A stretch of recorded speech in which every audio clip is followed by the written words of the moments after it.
Right 2025 O level English exam එකේ test 15 වල එහෙම නැත්නම් ප්‍රශ්නාංක 15 answers ටික කොහොමද දෙන්නේ කියලා දේ ගැන තමයි මෙතනදී කතා කරන්නේ. මතක තියාගන්න paper එක discuss කරන එක නෙමෙයි මෙතනදී කරන්නේ. මේ 15 වෙනි ප්‍රශ්නේ විවරණය කරන්නේ නැහැ මෙතනදී. ඉතින් ගොඩක් ළමයි කතා කරලා ඇහුවා 15 වෙනි ප්‍රශ්නේ මොන වගේ answers දෙන්නේ. message කරලා අහනවා ඊට පස්සේ call දීලා අහනවා. ඉතින් paper එක discuss කරන්න නෙමෙයි මේ වීඩියෝ එක හදන්නේ. මොකද paper discussion එකක් වෙනම ප්‍රශ්නෙට විවරණය කරනවා ඉස්සරහදී මේ channel එක හරහා ඔයාලට බලා ගන්න පුළුවන් ඒවත් කොහොමද answers ටික එන්න කියන දේ ගැන. නමුත් අද කතා කරන්නේ answers එන විදිය ගැන නෙමෙයි. answers ටික ඔයාලට පෙන්වන එක විතරයි මෙතෙන්දි කරන්නේ. ඉතින් අපි එන යමු පළවෙනි එකේ ඔයාලට answers ටික බලන්න. right මෙතෙන්දී ඔයාලට දැන් පේන්න තියෙනවා මම හිතන්නේ මේකේ තියෙන්නේ පළවෙනි එකට අනුව හරිද වැරදිද කියලා අපිට මේ තියෙන ස්ටේට්මන්ට් එක මේ ප්‍රකාශය හරිද වැරදිද කියලා බලන්න තමයි දීලා තියෙන්නේ. ඉතින් අපිට true or false කියන ප්‍රශ්නයක් තමයි මේ තියෙන්නේ. ඉතින් ටික් එකක් දාන්න කියලා කියනවා true පැත්තෙන් හරි නැත්නම් false පැත්තෙන් හරි අපිට ගැළපෙන විදිහට පාවිච්චි කරන්න කියලා තමයි කියන්නේ. ඉතින් පළවෙනි එකේ දීලා තින්නේ 500 years ago sailing was dangerous as sailors did not have modern equipment කියලා දීලා තියෙනවා. ඉතින් මේක paragraph එකට අනුව නිවැරදි ප්‍රකාශයක්. ඒක නිසා තමයි true කියන පැත්තේ වාට ටික් එක බලා ගන්න පුළුවන් වෙලා තියෙන්නේ. right දෙවෙනි එකට ගියොත් එහම there were 4 ships in the fleet of ships that sailed under the leadership of Magellan කියලා දීලා තියෙනවා. ඉතින් මේක false මේක වැරදි ප්‍රකාශයක්. answers ටික තමයි මෙතන දෙන්නේ. මම කලින් මතක් කරා වගේ explain කරන්නේ නැහැ. මේකද ඉස්සරහට මේ paragraph එකේ තියෙන සම්පූර්ණ කොටස් ටික explain කරන්න බලාපොරොත්තු වෙනවා වචනෙන් වචනටම. ඉතින් කොහොමද answers ටික අරගන්න කියලා මම මේ වීඩියෝ හරහා කතා කරනවා. ඉතින් අද answers ටික විතරක් ඔයාලට බලා ගන්න පුළුවන්. right C කොටසට ගියොත් එහෙම Ferdinand Magellan's voyage proved that the world was round කියලා තියෙනවා. ඒක true කියන එක තමයි නිවැරදි ප්‍රකාශයක් විදිහට අපිට නම් කරන්න පුළුවන්. අවසානයේදී නම් Magellan successfully completed his journey and returned to Spain in September 15, 2022. දැන් මෙතනදී ගොඩක් කට්ටිය මේක විතර මම පැහැදිලි කරනවා. මෙතනදී ගොඩක් කට්ටිය වරද්දගෙන තියෙනවා. මේක ඒක true කියන එක දාලා තියෙනවා. මොකද හේතුව මේ paragraph එක දිහා බැලුවාම paragraph එකේ පේන්න තියෙනවා යම්කිසි තැනක සැප්තැම්බර් මාසයේ ස්පාඤ්ඤයට ඒ කට්ටිය ආව කියන එක නැත්තම් නැවත ආපසු ආව කියන එක.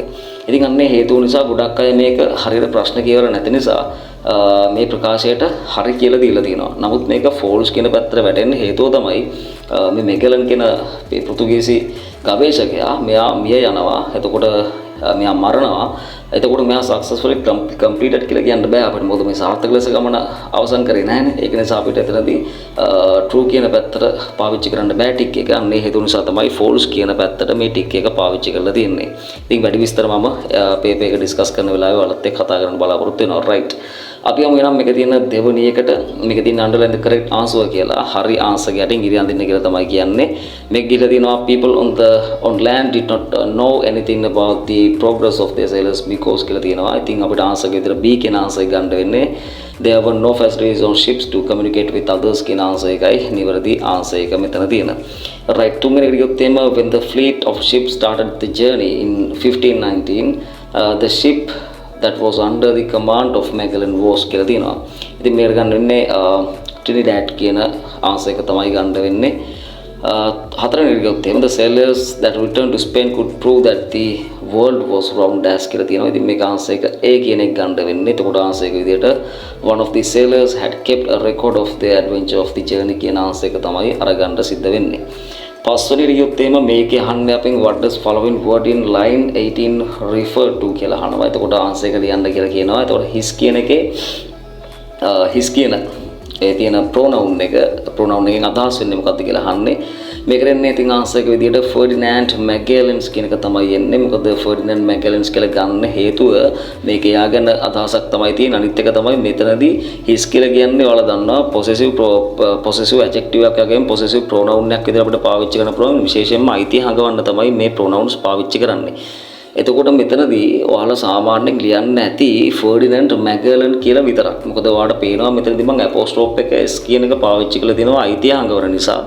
ඉතින් වඩාත්ම සුදුසු වෙන්නේ මෙතනදී Ferdinand Magellan's කියන ඔය s අකුරත් එක්ක apostrophe එක දැමිය යුතුයි. හේතුව මේකේ his කියන එක pronoun එකක් විතර පාවිච්චි කරලා තියෙනවා. ඒක අයිතිය හංගවන නිසා අපිට සාමාන්‍යයෙන් Ferdinand Magellan කියලා විතරක් ලියන්න බෑ.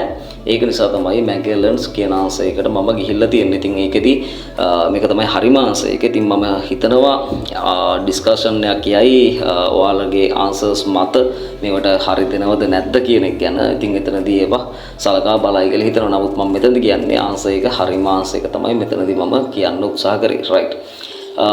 අවසාන කොටසේ තියෙනවා underline the phrase that is closest in meaning to the following කියලා කියන අදහස අනුව වඩාත්ම නිවැරදි ප්‍රකාශයට ඉඟියක් අදින්න කියලා කියන්නේ.